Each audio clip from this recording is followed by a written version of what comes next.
নমস্কার বন্ধুরা, আজকে ইলিশ মাছ রান্না করব, তাও আবার কি বেগুন দিয়ে। দেখুন, সর্ষের তেল গরম হয়ে গেছে। এবার মাছগুলো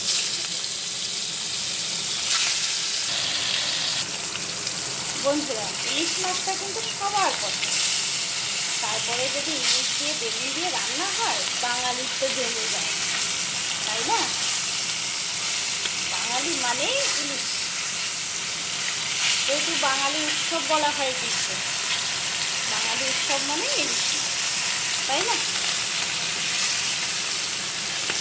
মাছগুলো খুব সুন্দর লাল লাল করে ভেজে নিয়েছি, জিরে গুঁড়ো। এবার বেগুনগুলো দিয়ে দেবো, সামান্য একটু লবণ দিয়ে দিলাম। এবার বেগুনটাকে খুব সুন্দরভাবে নেড়ে চেড়ে একটু ঢেকে ঢেকে বেগুনটাকে ভেজে নেব।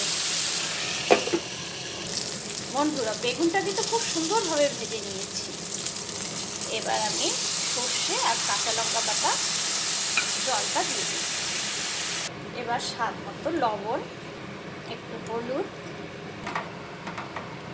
বন্ধুরা, বেগুনটা কিন্তু গলে গেছে, এইবার আমি মাছটাও দিয়ে দেব।